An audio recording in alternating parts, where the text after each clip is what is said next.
Sí, ¿qué tal, chavos? Buen día. Espero que se encuentren bien ahí en sus casas. Vamos a ver la materia de español para tercero de secundaria. Mi nombre es el profesor Ángel Flores Almeida. Y antes de comenzar el tema del día de hoy, vamos a hacer una pequeña oración para dar inicio y dar continuidad al tema del video anterior. Entonces, Padre, en el nombre de Jesús, hoy nos acercamos a ti, Señor, a tu presencia para darte gracias, porque tú nos has guardado hasta este día, con bien, con salud. Te pedimos en esta mañana que tú, Señor, nos des la sabiduría, la gracia, el entendimiento para comprender estos temas nuevos, para desarrollarlos en nuestra materia que vamos a ver hoy. Y te pedimos que bendigas a nuestras familias donde quiera que estén, Señor. Guárdalos tú en el hueco de tu mano. Bendícelos con tu presencia, Señor. Ayúdalos, dales fuerza. Quita todo temor, Señor. De los que van a salir a trabajar, tráelos con bien a la casa. Te lo pedimos en el nombre de Jesús, que tu paz esté sobre nuestras casas, sobre nuestras familias, en todo tiempo. Y a ti te daremos la gloria y la honra, porque sabemos que tú eres Dios y eres nuestro Padre y tú nos guardas. En el nombre de Jesús, amén. Bueno, chavos, vamos a continuar con lo referente al tema de lo que es un artículo de opinión que ya vimos en un video anterior, pero vamos a ver aquí algunas otras características de lo que es referente al artículo de opinión.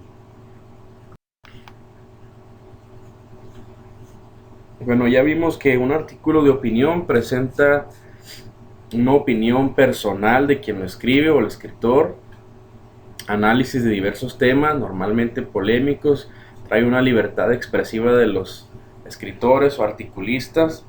Dice que no siempre representa el pensamiento de la institución de donde trabajan estas personas, escritores, autores. Sus temas son variados y relevantes, también muchas veces polémicos, y sobre todo debe llevar la firma de ellos para que, como decía una pestaña abajo, no se involucra a la institución, sino que es el pensamiento del escritor. Por lo tanto, la institución no se hace responsable de lo que ellos escriben o de lo que ellos pueden pensar.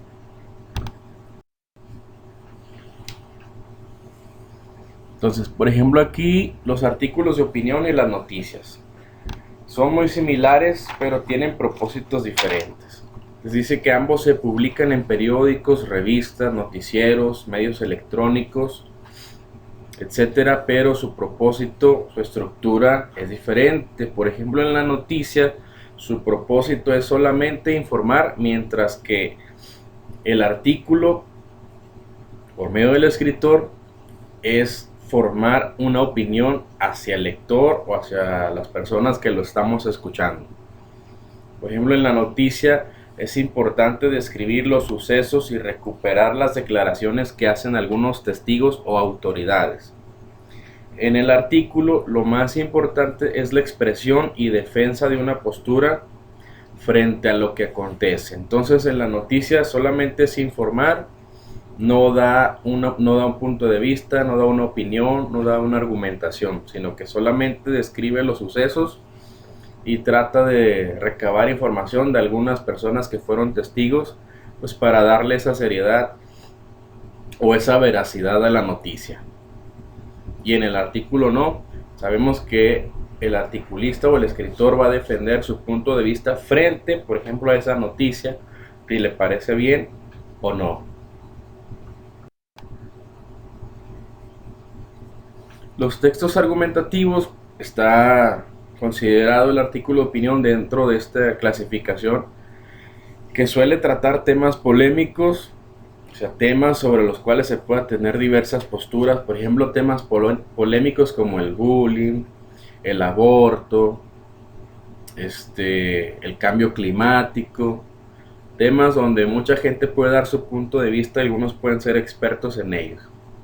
También dice que se caracteriza por la exposición del pensamiento de una persona que conoce lo suficiente del tema para desarrollarlo y exponer una postura ante el lector. O sea, esto es importante, que el que vaya a escribir el artículo sea una persona que conozca del tema, para que nosotros también nos dé una interpretación, por decirlo así, más comprensible del tema que él está desarrollando. Entonces, el objetivo del artículo es modelar o provocar la opinión en los lectores. Por eso el escritor o el articulista utiliza argumentos o razones para persuadirnos a nosotros, o sea, convencernos acerca de su postura sobre un tema. Mientras que, por ejemplo, la noticia, como vimos, solamente es informar.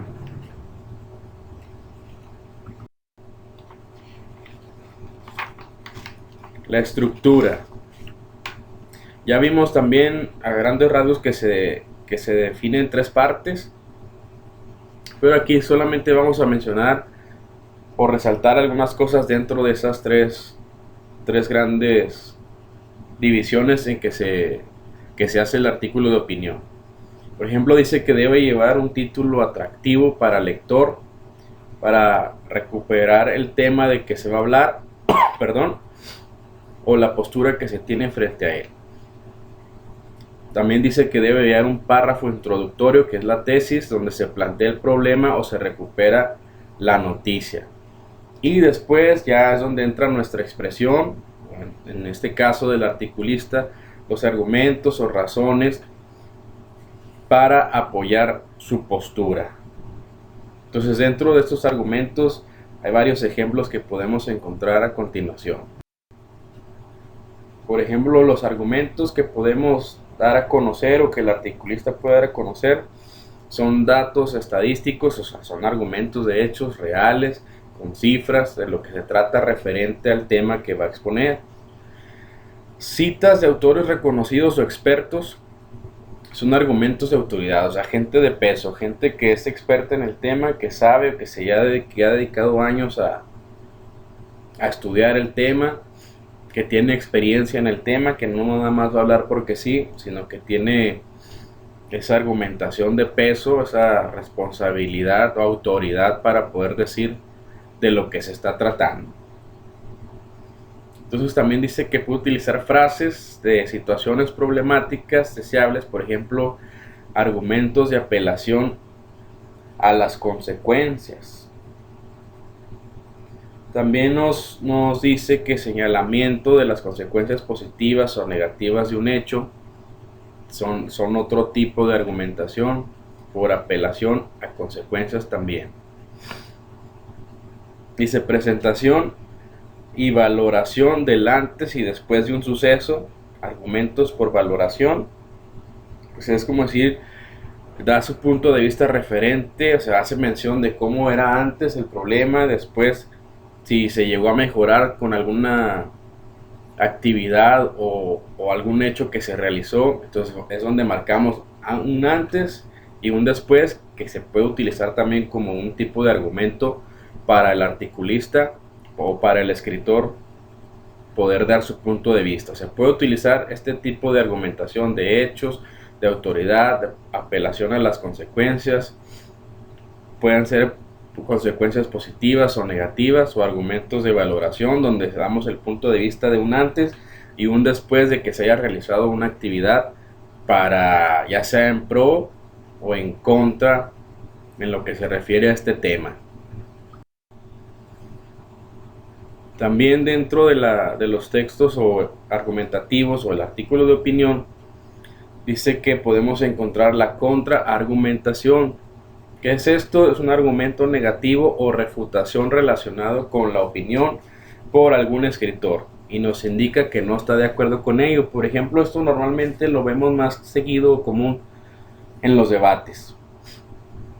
¿Por qué? Porque ahí vemos que cada quien tiene su punto de vista referente a un tema y cada quien va a defender su postura, incluso va pues a dar argumentos negativos referente a otra persona en su participación, ya que él considera que no es cierto desde su punto de vista. Entonces, dentro de la argumentación o de la contraargumentación, existe lo que es también la falacia. Dice que es una argumentación no válida o engañosa y puede ocurrir, dice, cuando la forma de argumentar no es correcta porque hay equívocos. Y aquí les pongo un ejemplo. Dice, por ejemplo, México está a 2.240 metros sobre el nivel del mar. Dice, como Acapulco está en México, también está a 2.400 metros sobre el nivel del mar. O sea, no porque Acapulco esté dentro del país de México quiere decir que está a la misma altura sobre el nivel del mar. Si sabemos que Acapulco es una playa y la Ciudad de México es una ciudad alta, pues ahí podemos equivocarnos o dar datos falsos. Entonces, este tipo de argumentación o contraargumentación no es correcta. Cuando se da también la falacia, cuando se usan términos de manera confusa. Por ejemplo, dice, el que arriesga su fortuna en un juego comete una locura, por ello lo deberían encerrar en un manicomio. Pues aquí, por ejemplo, la locura en la primera línea, en la primera acción, se utiliza como en sentido metafórico.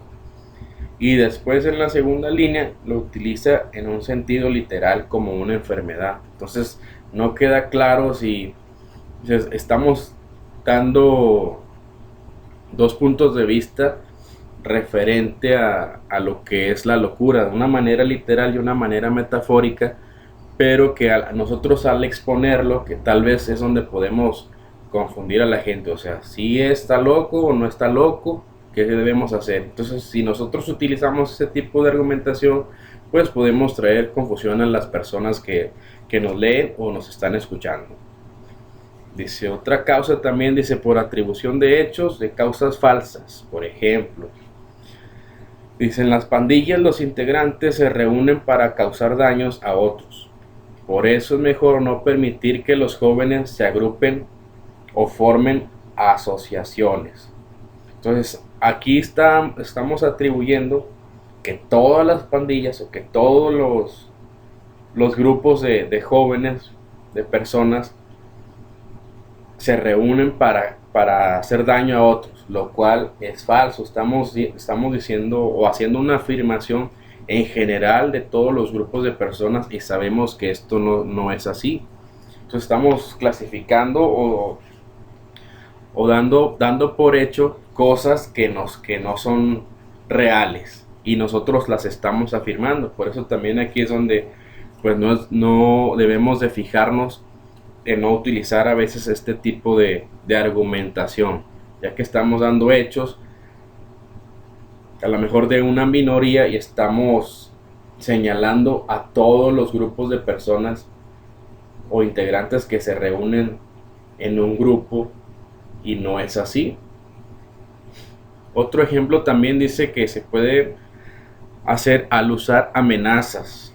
Dice, y el ejemplo que puse aquí dice, a quien no esté de acuerdo con el coordinador se le aplicará mano dura. Bueno, aquí cuando se carece de argumentos se busca imponer la opinión por medio de la intimidación. O sea, entonces aquí no estamos de acuerdo con el coordinador.